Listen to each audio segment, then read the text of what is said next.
July 1ರಿಂದ passport ಶುಲ್ಕ ಜಾಸ್ತಿ ಆಗ್ತಿದೆ ಸರ್, ಇದ್ರ ಬಗ್ಗೆ ಏನು ಹೇಳ್ತೀರಿ? ಒಂದು ನಿಮಿಷ ತಾಳಪ್ಪ, ಸಣ್ಣ ಪುಟ್ಟದಕ್ಕೆ ನನಗೆ ಮಾಹಿತಿ ಇಲ್ಲ, ದಯವಿಟ್ಟು ಮಾಹಿತಿ ತಿಳ್ಕೊಂಡು ಹೇಳ್ತೀನಿ.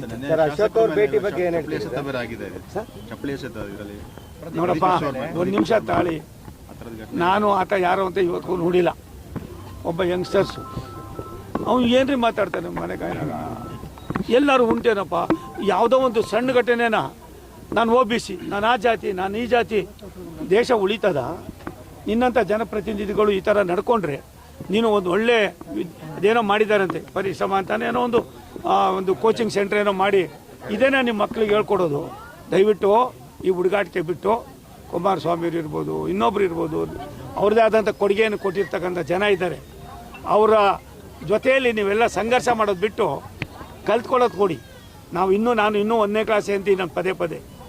ರಾಜಕಾರಣ ಮುಳ್ಳಿನ ಹಾಸಿಗೆ, ಭಾಷೆ ಎಲ್ಲಕ್ಕಿಂತ ಕೆಟ್ಟದ್ದು. ಆ ಭಾಷೆಯನ್ನು ನೀವು ಇದೇ ರೀತಿ ಇಟ್ಕೊಂಡು ಏನು ಮುಖ್ಯ ಮಾಡಬೇಕು ಅನ್ನೋ ನನಗೆ ಈ ನಿಮಿಷಕ್ಕೂ ಗೊತ್ತಿಲ್ಲ. ಅವತಾರ ಸಿಕ್ಕಿದ್ರೆ ನಾನು ಅವ್ರಿಗೆ ಏನೇನು ಹೇಳಬೇಕು ಹೇಳ್ತೀನಿ. ಒಳ್ಳೇದಲ್ಲ ಇದು.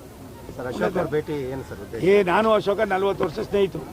ನಾನೇ ಬೇರೆ ಪಾರ್ಟಿಲಿದ್ದೆ, ಅವನೇ ಬೇರೆ ಪಾರ್ಟಿಲಿದ್ದು. ಅವ್ನು BJP ಇದ್ದರು, ನಾನು ಜನತಾ ಪಾರ್ಟಿಲಿದ್ದೆ. ಅವಾಗಿಂದ ದೋಸ್ತು, ಯಾವಾಗ ಸೇರ್ತಾ ಇರ್ತೀವಿ. ಅದಕ್ಕೇನಿದೆ, ನಾವು ಒಂದು ನಿಮಿಷಪ್ಪ, ನಾನು ಒಬ್ಬ ರಾಜ್ಯದ ಮತ್ತು ನನ್ನದೇ ಆದಂಥ ಇತಿಹಾಸವನ್ನು ಉಳ್ಳವನು. ನಾನು ನಮ್ಮ ಪಕ್ಷದ ನಾಯಕರುಗಳನ್ನು ಭೇಟಿ ಮಾಡೋದಕ್ಕಾಗಲಿ ಮತ್ತೊಂದಕ್ಕಾಗಲಿ ಇನ್ಯಾರನ್ನೋ ಕೇಳಿ ಹೋಗಬೇಕು ಅನ್ನೋ ಭಾವನೆ ಇಲ್ಲ. ನಾನು ಕೂಡ ಭಾರತ ಸರ್ಕಾರದ ಮಂತ್ರಿ ಇದ್ದೀನಿ, ಸನ್ಮಾನ್ಯ ನರೇಂದ್ರ ಮೋದಿಯವರ ಕ್ಯಾಬಿನೆಟ್ನಲ್ಲಿ ಮಂತ್ರಿ ಇದ್ದೀನಿ. ಆಗಿರೋದ್ರಿಂದ ನಮ್ಮ ರಾಷ್ಟ್ರೀಯ ನಾಯಕರು ಕರೆದಿದ್ರು, ಹೋಗಿದ್ದೆ. ಹೋಗಿ ಅಲ್ಲಿ ಏನೇನು ಮಾತಾಡಬೇಕು ಮಾತಾಡಿರ್ತೀವಿ. ಗುಡ್ಡದೆ ಅಂದ್ರೆ ಏನು? ಇವಾಗ ಕೊಟ್ಟಿದ್ದೀವಲ್ಲ, ಅದು ಗುಡ್ ನ್ಯೂಸ್ ಅಲ್ವಾ?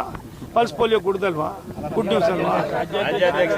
ಒಂದು ವರಿಷ್ಠರು ಪ್ರತಿಯೊಂದನ್ನು ಕೂಡ ಗಮನಿಸ್ತಾ ಇದ್ದಾರೆ. ಅವ್ರ ತೀರ್ಮಾನ ಅಂತಿಮ.